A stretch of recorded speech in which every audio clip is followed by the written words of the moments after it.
What is immunity, immunity boosters क्या होते हैं और अगर हमारी इम्यूनिटी वीक पड़ जाए तो उसके कॉन्सिक्वेंसेस क्या है, ये सारी चीज़ें आज मैं इस वीडियो में डिस्कस करूँगी। Hello, this is doctor Preeti Singh and today I am going to discuss on immunity. Immunity क्या होती है? The state of protection from the infectious disease. Immunity हमारा एक डिफेंस मैकेनिज़्म है। कोई भी virus, bacteria, pathogen, micro organisms अगर हमारी बॉडी पे अटैक करते हैं, उससे लड़ने की क्षमता को हम बोलते हैं इम्यूनिटी। और अभी जो करंट सिनेरियो कोविड का चल रहा, उसके बाद से लोगों में जो एक अवेयरनेस आई है कि हमें अच्छा खाना, हमारा डाइट अच्छा होना चाहिए सो दैट हमारा इम्यून सिस्टम वीक ना हो। तो ये टॉपिक अभी बहुत इम्पॉर्टेंट है कि हमें समझना होगा कि हमारे इम्यूनिटी को स्ट्रॉन्ग कैसे बनाया जाए। What is immunity? The state of protection from the infectious disease is called immunity. Immunity जो डिफेंस मैकेनिज़्म होता है हमारी बॉडी का, अगर कोई वायरस है, बैक्टीरिया, माइक्रो ऑर्गेनिजम्स, पैथोजन, कोई भी हमारी बॉडी पे अटैक करता है, हमें बीमार करने की कोशिश करता है, उससे लड़ने की क्षमता को हम कहते हैं इम्यूनिटी। और ये इम्यूनिटी जो होती है वो पूरा एक सिस्टम होता है जिसे इम्यून सिस्टम कहते हैं। इम्यून सिस्टम क्या करता है? Immune system protects the body from the disease. Immune system बनता किससे है? इम्यून सिस्टम सेल्स, प्रोटीन और टिश्यूज़, मॉलिक्यूल्स एंड ऑर्गन से मिलकर बनते हैं। How does immune system work? Immune system काम कैसे करता है? जब भी कोई वायरस या बैक्टीरिया हमारी बॉडी पर अटैक करता है, जो भी फॉरेन सब्सटेंस कॉल्ड एंटीजन वो अटैक करता है, तो उससे प्रोटेक्शन, उससे बचने के लिए हमारी बॉडीज़ एंटीबॉडीज़ बनाती है। White blood cells, antibodies, the complement system, the lymphatic system, the spleen, the thymus, the bone marrow, these are the main parts of the immune system and they work together to defend the body from the invaders. तो इस तरह से हमारा immune system काम करता है। The primary parts of the immune system include the bone marrow and the thymus. All the body's blood cells like T cells and B cells originate in the bone marrow. जब हम खाते हैं, चलते हैं, पीते हैं, हम thousands and thousands of bacteria से हम कवर होते हैं। अगर हमारी इम्यूनिटी थोड़ी भी वीक हुई तो वो तुरंत हमारी बॉडी को अटैक करते हैं, और इम्यूनिटी स्ट्रॉन्ग हुई तो हम उस अपने डिफेंस मैकेनिज़्म से उस वायरस, बैक्टीरिया को किल कर देते हैं। तो ये पूरा जो सिस्टम होता है, जैसे इम्यून सिस्टम, उसमें कुछ सेल्स होते हैं जो नॉन स्टॉप काम करते हैं। जैसे एक एनके सेल्स होता है, जैसे ही कोई बैक्टीरिया या वायरस अटैक किया, एनके सेल्स ने तुरंत उसे मार गिराया। और कुछ सेल्स होते हैं नॉन स्टॉप जो काम करते हैं, उसमें मैक्रोफेजेस होता है। मैक्रोफेजेस में क्या होता है? मैक्रोफेजेस आपकी बैक्टीरिया या जो भी माइक्रो ऑर्गेनिजम्स है उसे किल करता है, मारता है। मारने के बाद उसे पहचानने की कोशिश करता है, फिर वो पहचान करके वो हमारा जो स्पेसिफिक सेल्स होते हैं जैसे T cells and B cells, वो उनको भेजता है।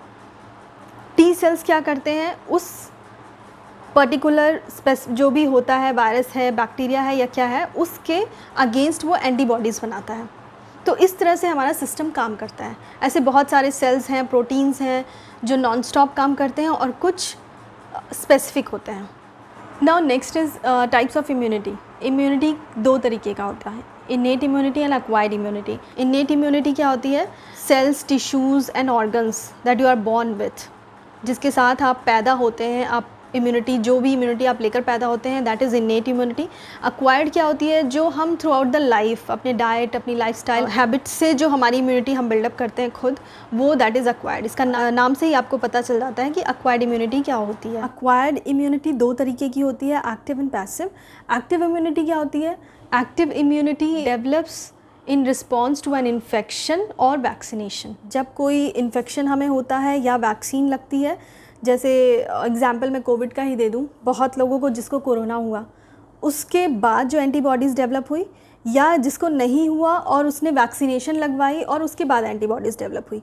तो इस तरीके से हमें दो तरीके से एंटीबॉडीज़ मिल रही है, या तो वो इन्फेक्शन हो जाता है हमें, या फिर उस इन्फेक्शन का वैक्सीनेशन हम लगा लें। तो इस तरह से हमारी बॉडी में एंटीबॉडीज़ पैदा होती हैं। This is called active. Passive immunity क्या होती है? Passive immunity develops after you receive antibodies from someone और समवेयर एल्स। मैंने बहुत शॉर्ट में, ब्रीफ में आपको बताया कि इम्यूनिटी क्या होती है, इम्यूनिटी के टाइप क्या होते हैं। इम्यूनिटी के टाइप और इम्यूनिटी बताने का मेरा एक ही मकसद है कि आप थोड़ा बहुत इम्यूनिटी के बारे में जानें। इम्यूनिटी बूस्टर्स क्या है, इम्यूनिटी बूस्ट करने के लिए हमें क्या क्या करना चाहिए, वो सारी चीज़ें मैं अभी आपको बताऊँगी, तो प्लीज़ आप ये पूरा वीडियो देखें। इम्यूनिटी सिस्टम को बूस्ट करना एक लॉन्ग टर्म हेल्थ इन्वेस्टमेंट की तरह है। मैं एक एग्जांपल के थ्रू आपको समझाऊं। जब हम घर बनाते हैं, घर किस चीज़ के बना होता है, घर की नींव बहुत स्ट्रांग होनी चाहिए। फिर उसमें जो मेजर रोल प्ले करता है ईंट, मिट्टी, कंक्रीट, सीमेंट, जो भी चीज़ें होती हैं जिससे हम अपने घर को मजबूती देते हैं। सिमिलरली हमारा बॉडी है, बॉडी भी एक घर की तरह है। हम इसको जितना नरिश करेंगे, जितनी अच्छी चीज़ें जो सेल्स, ऑर्गन्स, टिश्यूज़ हैं, उनको हम जितनी बॉडी में जितना भी हम अच्छा डाइट या अच्छी हैबिट से हमें उसको स्ट्रॉन्ग बनाना है। जितना बॉडी स्ट्रॉन्ग रहेगा उतना ही हमारी लड़ने की क्षमता बढ़ती है। वायरस, बैक्टीरिया अटैक तो करते हैं बट हम उससे बहुत जल्दी रिकवर हो जाते हैं। सेम जैसे आपका घर अगर बहुत मजबूत है, बारिश, तूफान सब आता है बट हम उस घर को कुछ नहीं होता है। नाउ आपको कैसे पता चलेगा कि आपका इम्यून सिस्टम स्ट्रॉन्ग है या वीक है? कुछ पॉइंट्स हैं जिसके थ्रू आप अपने इम्यून सिस्टम को स्कोर कर सकते हैं।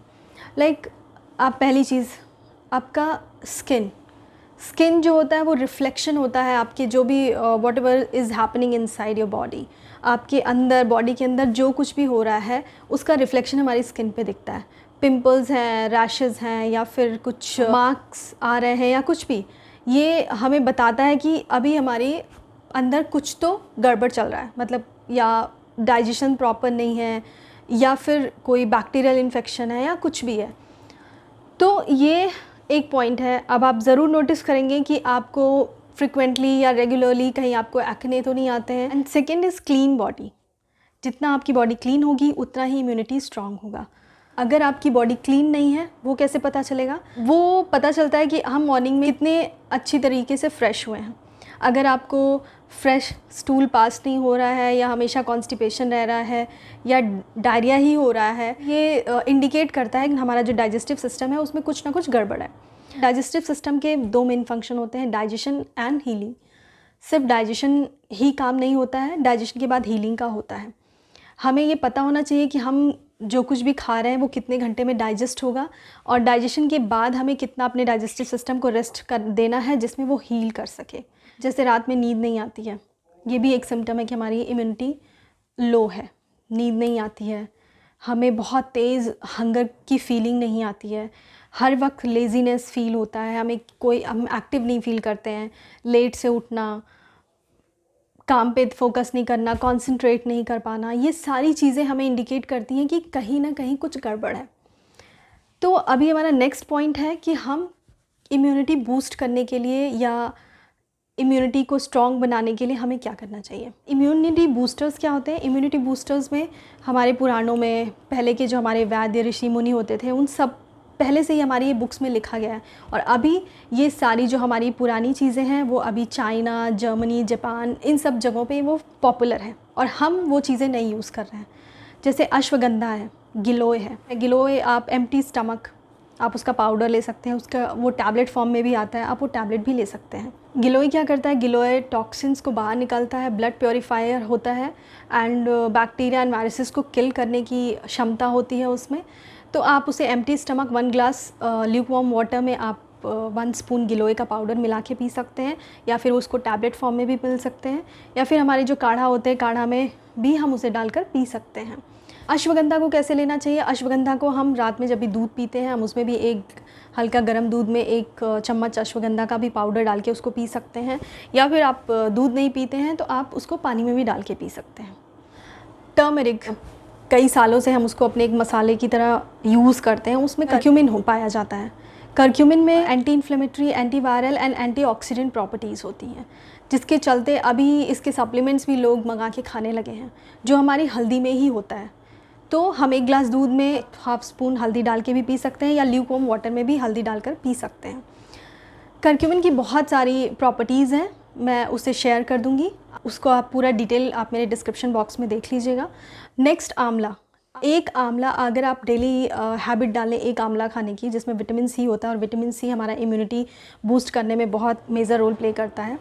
तो एक आंवला 20 ऑरेंजेस के इक्वल होता है। तो आप कोशिश करें कि आंवले का मुरब्बा होता है, आंवले की चटनी बना के आप खा सकते हैं, आंवला कैंडीज़ भी आती हैं, आप आंवले को किसी भी रूप में ले सकते हैं। Next is ginger. जिंजर क्या होता है? एंटी बैक्टीरियल होता है, एंटी इन्फ्लेमेटरी होता है। It helps in bloating and constipation. जैसा कि मैंने बताया कि हमारा डाइजेस्टिव सिस्टम क्लीन होना चाहिए, तो ऐसे बहुत सारे हमें फाइबर्स का ज़्यादा से ज़्यादा इंटेक करना चाहिए। क्लीन हम और भी तरीके से कर सकते हैं। एक तरीका होता है इंटरमिटेंट फास्टिंग का। अभी एक साइंटिस्ट ने जिन्होंने प्रूव किया है कि इंटरमिटेंट फास्टिंग हमारी बॉडी के लिए कितना इंपॉर्टेंट होता है। इंटरमिटेंट फास्टिंग होती है कि अगर आप अपना डिनर टाइम बिफोर 6 और 7 आप खा लेते हैं और ब्रेकफास्ट आप 10, 11 या 12 पे लेते हैं, तो हमारी बॉडी को 15 to 16 आवर्स का गैप मिलता है। 15 to 16 आवर्स का रेस्टिंग वो मिलता है, रेस्ट करने के लिए। उसमें वो जो हम 6 बजे खाना खाते हैं उसको प्रॉपर टाइम मिलता है डाइजेशन का, और फिर डाइजेशन के बाद हमारी बॉडी को हील करने के लिए भी टाइम मिल जाता है। इंटरमिटेंट फास्टिंग से हमारे जो भी अनयूज सेल्स हैं या फिर डैमेज सेल्स हैं, वो हमारा डाइजेस्टिव सिस्टम उसे क्लीन करता है। तो अभी के टाइम में आप जिसके पास भी आप न्यूट्रिशनिस्ट, डाइटिशियन, जो बहुत सारे लोग अभी इंटरमिटेंट फास्टिंग के लिए बोलते हैं, that is very good for health. आपका वेट लॉस में भी हेल्प करता है और साथ ही साथ इम्यूनिटी बूस्ट करता है। Bay leaves, cloves, ginger, turmeric, ये सारे चीज़ें डाल के अगर बनाते हैं तो वो आपकी इम्यूनिटी को इन्हांस करता है। Vitamin D is very important for strong immunity. So आप सनशाइन आप लेने की कोशिश करें। ओमेगा 3 1 to 2 ग्राम में आप लें, वो भी इम्यूनिटी बूस्ट करता है। एंड ओमेगा 3 हमारे ब्रेन के लिए बहुत इंपॉर्टेंट होता है। कुछ हमारी गलत हैबिट होती है जिसकी वजह से भी हमारा इम्यून सिस्टम वीक हो जाता है। जैसे हमें थोड़ा बहुत पेन हुआ या फिर थोड़ा बहुत इन्फेक्शन हुआ तो तुरंत हम एंटीबायोटिक और पेन किलर लेना शुरू कर देते हैं, क्योंकि एंटीबायोटिक क्या करता है, एंटीबायोटिक हमारे कुछ गुड बैक्टीरियाज़ को किल करता है, जो that is not good for digestive system. इसके लिए हमें एंटीबायोटिक्स, अगर इन्फेक्शन हुआ है तो एंटीबायोटिक्स के साथ हमें प्रोबायोटिक लेना बहुत ज़रूरी है। यानी कोई भी मेडिसिन आपकी इम्यूनिटी को नहीं बूस्ट कर सकता है। ये प्लीज़ आपको ध्यान रखना है कि आपकी इम्यूनिटी को बूस्ट आप खुद ही करेंगे। बहुत फ्रीक्वेंट एंटासिड लेकर हम खुद ही अपने जो अंदर के बैक्टीरियाज़ को किल कर देना चाहिए। हमारे स्टमक में एक HCl एसिड होता है जो नॉर्मल इंसेक्ट्स, पैथोजेंस के लिए काफ़ी होता है उन्हें किल करने के लिए, बट हम एंटासिड्स लेकर हम उसे भी कम कर दे रहे हैं। साथ में दवा के साथ आप क्या ऐसा लो जिससे हमारे जो भी गट हेल्दी बैक्टीरिया है या जो गट फ्रेंडली बैक्टीरिया हैं वो किल ना हो।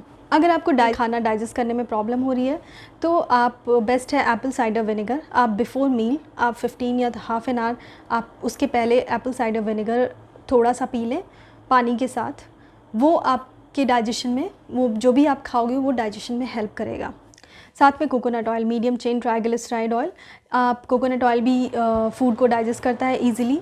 नेक्स्ट, आप ज़्यादा से ज़्यादा पानी पिए, 2 to 3 लीटर्स पानी पीना ही है, वो भी हमारे डाइजेशन में हेल्प करता है। मैं बार बार फोकस क्यों कर रही हूँ डाइजेशन में, क्योंकि हमारी जो इम्यूनिटी बूस्ट करने का मेन जो जिम्मेदारी है वो हमारी डाइजेस्टिव सिस्टम को है। जो हम खाते हैं वो बॉडी तभी एब्जॉर्ब करेगी जब आपका डाइजेस्टिव सिस्टम प्रॉपर फंक्शन करे और क्लीन हो। तो इन सब चीज़ों के लिए हमें अपने खाने का सही चुनाव करना पड़ेगा। एक इम्यूनिटी बूस्ट करने का एक और तरीका है, अभी बहुत सारे रिसर्चर, साइंटिस्ट और आप आर्टिकल्स में शेयर कर दूँगी, आर्टिकल्स में भी मैंने पढ़ा है, कॉन्ट्रास्ट शावर का। कॉन्ट्रास्ट शावर क्या होता है? The principle you want to keep in mind is 3 to 1। 3 to 1 means क्या है कि अगर आप 3 मिनट्स के लिए हॉट शावर ले रहे हैं, पहला शावर हॉट होना चाहिए। अगर आप 3 मिनट्स के लिए हॉट शावर ले रहे हैं तो that is followed by cold shower for 1 minute. तो इस तरह का एक साइकिल है, मैं अपने डिस्क्रिप्शन बॉक्स में वो शेयर कर दूंगी। ये भी एक तरीका है हमारी इम्यूनिटी को बूस्ट करने का। अगर आप इस पर डिटेल वीडियो चाहते हैं कॉन्ट्रास्ट शावर पे तो प्लीज़ आप मुझे कमेंट करके बताइएगा, मैं उस पर एक प्रॉपर वीडियो मैं बना दूंगी। तो ये सारे हमारी इम्यूनिटी बूस्ट करने के तरीके हैं।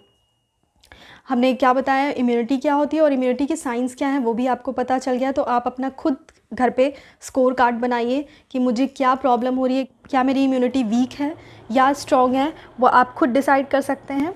और साथ ही साथ अपने डाइट, एक्सरसाइज, मेडिटेशन से अपनी इम्यूनिटी को बूस्ट कर सकते हैं। अगर आपको मेरा वीडियो पसंद आया हो तो प्लीज़ मेरे कमेंट सेक्शन में आप जाके कमेंट करें, लाइक एंड सब्सक्राइब करें। और जो भी मैंने अभी चीज़ें बताई हैं आप प्लीज़ 15 डेज़ उसे फॉलो करके देखें, आप अपने में चेंज खुद देखेंगे। So guys, please stay safe, stay hydrated and stay motivated. Thank you so much.